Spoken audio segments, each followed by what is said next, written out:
Hola, en el día de hoy hablaré acerca del libro tercero de la metafísica.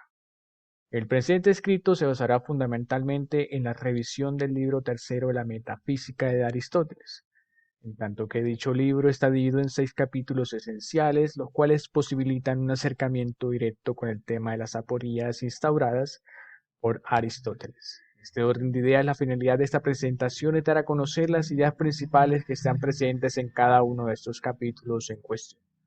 Por lo tanto, cabe mencionar en este punto que a partir de la filosofía aristotélica se replantearon las grandes cuestiones metafísicas, las cuales fueron abordadas por los pensadores anteriores, haciendo referencia principalmente a Platón y los filósofos de la academia. De esta manera, al interpretar de forma correcta dichas nociones, permitirá en su medida la comprensión de las soluciones aportadas por Aristóteles en lo referente a las cuestiones aporéticas enunciadas y desarrolladas por el filósofo a lo largo del libro tercero.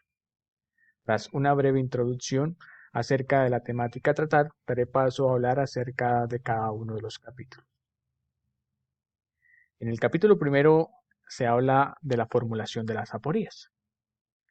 Entonces, el presente capítulo puede verse de alguna manera como introductorio y a este mismo puede dividirse en dos pilares fundamentales. En primera parte, Aristóteles explica el principio metodológico según el cual toda investigación debe comenzar, tomando los problemas o aporías como base. En la segunda parte se catalogan y exponen brevemente cada una de las 14 aporías, las cuales se desarrollan en el transcurso. Ahora bien, la aporía, según la RAE, hace referencia a un enunciado que expresa o que contiene una inviabilidad de orden racional, es decir, la imposibilidad de resolver un problema si se comienza a partir de ciertas premisas. De esta manera, según la visión aristotélica, la ciencia debe dirigirse en cierta forma a aquellas cuestiones en cuyo carácter aporético conviene situarse en primer lugar. Se trata, por lo tanto, de aquellas cuestiones acerca de las cuales algunos han pensado de manera distinta. Ahora bien, al detenerse minuciosamente en una aporía, es útil y necesario para el que quiere encontrarle una salida adecuada a los problemas en cuestión. En efecto, la salida adecuada ulterior no es sino la solución de lo previamente aporético. De este modo, quien no conoce el nudo no es posible que lo desate, donde la situación aporética de la mente pone de manifiesto lo problemático de la cosa. Por eso es que conviene considerar primero todas las dificultades. Dando todo esto paso consigo a la instauración de las 14 aporías por parte de Aristóteles. Entonces, vamos a hablar acerca de cada una de estas. La primera aporía corresponde a una o a muchas ciencias el estudio de las causas. Por lo cual la primera aporía se despliega el interrogante de cómo en efecto correspondería a una única ciencia estudiar los principios si estos no son contrarios. Además, no todos ellos se dan en muchas de las cosas que son. ¿Cómo pueden tener las cosas inmóviles un principio del movimiento o la naturaleza del bien, si todo lo que es bueno constituye por sí y por su propia naturaleza un fin y una causa, en cuanto que las demás cosas son y se generan para ello? Y de otra parte, el fin y el aquello para lo cual es el fin de alguna acción y todas las acciones se producen con movimiento. Entonces, en la primera aporía, Aristóteles lo que trata de mostrar es si se necesitan de varias ciencias o de una sola para dar explicación a las cosas. Ya en la segunda aporía, eh, lo que desea es mostrar si le corresponde a la ciencia considerar solamente los primeros principios de la identidad, o si también ha de ocuparse los principios a partir de los cuales todos hacen la demostración. Por lo tanto, en cuanto a los principios demostrativos, es discutible si su estudio corresponde a una ciencia o a más de una.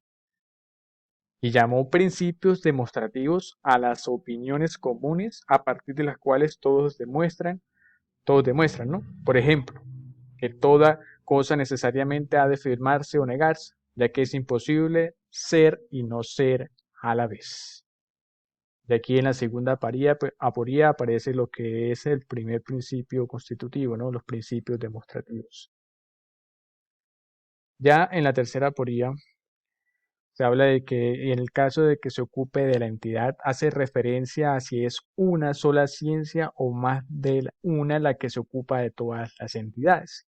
En el caso de que sean más de una, si todas ellas son del mismo género o por el contrario, a unas ha de darse el nombre de sabiduría y a otras otro nombre. Por lo demás mencionado, no parece razonable que una sola ciencia se ocupe de todas ellas. En tal caso, en efecto, habría una única ciencia demostrativa acerca de todos los accidentes, dado que toda ciencia demostrativa estudia a partir de los principios comunes los accidentes que por sí pertenecen a un sujeto. La cuarta aporía nos encontramos entre lo que ha de investigarse necesariamente está también esto, si ha de afirmarse que existen solamente las entidades sensibles o también otras además de estas, y si hay un género de entidades o más de uno, como afirman los que, además de la forma entre estas y las sensibles, las realidades matemáticas. Por una parte, si pertenecen a la misma, habría una ciencia que sería demostrativa, también de la identidad, pero no parece que haya demostración del que es. Por otra parte, si pertenecen a ciencias distintas, ¿cuál será la que estudie los accidentes pertenecientes a la entidad? Ya en la quinta aporía, si nuestro estudio se ocupa solamente de la entidad o también de los accidentes que por sí mismos pertenecen a las entidades. Aquí ya viene a aparecer lo que es lo idéntico y lo diverso, lo semejante y lo desemejante, lo anterior y lo posterior. Esto último es lo que sostienen quienes afirman que existen las formas y las realidades intermedias, de las cuales dicen se ocupan las ciencias matemáticas, apareciendo la astronomía y su apología, donde se argumenta que habrá un firmamento además del firmamento sensible, y un sol y una luna, y lo mismo con todos los demás que hay en el firmamento. Por otra parte, las realidades que se consideran intermedias entre las formas y las cosas sensibles existen, pero no fuera las cosas sensibles, sino en ellas mismas. Ya en la sexta aporía se habla acerca de si los principios y los elementos se identifican con los géneros, o bien con los constitutivos intrínsecos en que cada cosa se descompone. Así de la voz parecen ser elementos y principios los constitutivos primeros, a partir de los cuales se componen las voces, y no el universal voz. Decimos que son elementos de las demostraciones geométricas aquellas proposiciones cuyas demostraciones están contenidas en las demostraciones de las demás, de todas o de la mayoría, y tanto los que afirman que los elementos son más de uno, como los que afirman que es uno.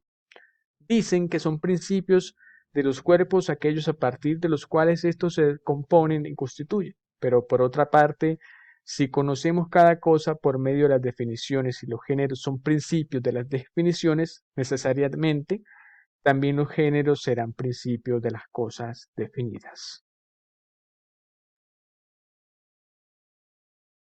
Ya en la séptima aporía se habla acerca de que, suponiendo que los géneros fueran principios en grado sumo, han de considerarse principios los géneros primeros o los últimos que se predican de los individuos.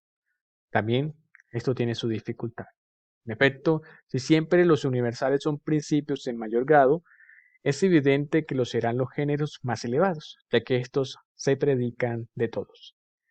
Y habrá tantos principios de las cosas que son cuantos géneros primeros, de modo que lo que es y lo uno serán principios y entidades. Estos en efecto se predican máximamente de todas las cosas que son, pero sin embargo no es posible que uno y lo que es sean géneros de las cosas que son. Ya en la octava aporía se dice que hay una aporía relacionada con estas, la más difícil de todas y la que es más necesario considerar, de la cual trataremos ahora. Y es que si no existe algo aparte de los individuos y los individuos son infinitos, ¿cómo es posible alcanzar la ciencia de las cosas infinitas? En efecto, conocemos todas las cosas en la medida en que se da algo que es uno, idéntico y universal. Pero si esto es así, necesariamente ha de haber algo aparte de los individuos. Sería necesario que aparte de los individuos existieran los géneros. Bien los últimos, bien los primeros. Sin embargo, al desarrollar la aporía hemos argumentado hace un momento que esto es imposible. Además, si existe algo aparte del compuesto concreto, sobre todo cuando se predica algo de la materia, habrá ese algo y si lo hay aparte de todas las cosas, o lo habrá aparte de algunas cosas, pero no aparte de otras, o aparte de ninguna. Y es que si nada hay aparte de los individuos, nada habrá inteligible, sino que todas las cosas serán sensibles y no habrá ciencia de nada, a no ser que se llame ciencia a la sensación. En la novena aporía se habla acerca de si son numéricamente o específicamente limitados los principios, tanto los que se dan en las definiciones como los que se dan en el sujeto. Por ende, de una parte, si son uno específicamente, nada será numéricamente uno, ni siquiera lo uno mismo y lo que es mismo. ¿Y cómo será posible el conocimiento si no hay algo que, siendo uno, abarque todas las cosas? De otra parte, si cada uno de los principios es numéricamente uno y no son diversos, los de las cosas diversas, ¿cómo ocurre con las cosas sensibles? Por ejemplo, de esta sílaba que es la misma específicamente, sus principios son también los mismos específicamente, pero numéricamente son distintos.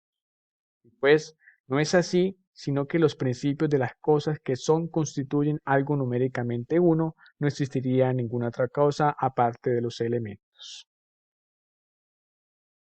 En la décima aporía se muestran los principios de las cosas corruptibles y de las incorruptibles. ¿Son los mismos o son distintos? Conviene, por el contrario, informarse de los que acompañan sus doctrinas con demostraciones, preguntándose por qué, dentro de las cosas que son, las unas son eternas por naturaleza, mientras que las otras se corrompen, si proceden de los mismos principios. Pero puesto que ni dicen la causa ni es razonable que así sea, es evidente que sus principios y causas no pueden ser los mismos. Ya en la 11 se habla de lo uno y lo que es. No son otra cosa que la entidad de las cosas que son, tal como afirmaban los pitagóricos y Platón. El problema cuya consideración es no solo la más difícil, sino también la más necesaria para conocer la verdad, es este, si lo que es y lo uno son entidades de las cosas que son, y si cada uno de ellos son lo uno y lo que es, sin ser otra cosa, o si por el contrario hay que indagar que son lo que es y lo uno porque tienen otra naturaleza como sustrato. En la siguiente aporía se habla acerca de si los principios son universales o son en realidad como las cosas individuales. Y es que si son universales, no serán entidades. En efecto, ninguno de los predicados comunes significan un esto, sino que algo es de cierta cualidad, mientras que la entidad significa un esto. Pero si el predicado común es un esto y hay que ponerlo fuera a los individuos de que se predica, entonces Sócrates sería muchos animales, el mismo y el hombre y animal. Así es que cada uno de estos predicados significan un esto numéricamente uno. En la siguiente aporía se habla acerca de si son en potencia o en acto, y además si su actualidad o potencialidad son de otro tipo que las relativas al movimiento. Muy próxima a estas cuestiones está la aporía de si los principios son en potencia o de algún otro modo, en tanto que si son de otro modo, alguna otra cosa será anterior a los principios, ya que la potencia es anterior a aquella causa y no es necesario que todo lo que es en potencia llegue a ser de aquel modo. Y en la última aporía se habla acerca de los números, las longitudes, las figuras y puntos, que y se pregunta si son entidades o no. En el caso de que lo sean, se dan separadas de las cosas sensibles o son inherentes a ellas. Desde luego, sí, no lo son. Se nos escapa que lo que es y cuáles las entidades de las cosas que son. Y es que las afecciones, los movimientos, las relaciones, las disposiciones, las proporciones no parecen significar la entidad de nada. Bien, estas han sido las 14 aporías impuestas por Aristóteles, de manera que daré paso a hablar acerca de la conclusión. En este sentido, para terminar dicha explicación, se puede concluir que la estagirita en un primer momento expone y desarrolla sus aporías que preguntan por el objeto propio de la filosofía primera, por la existencia de sustancias, aparte de las sustancias sensibles y particulares, y por la naturaleza de los primeros principios al que si son corruptibles o incorruptibles, particulares o universales, en potencia o en acto. Aristóteles también plantea las aporías relativas, el estatus ontológico de lo ente y lo uno, las relaciones matemáticas de las formas platónicas y los géneros y especies. A pesar de la importancia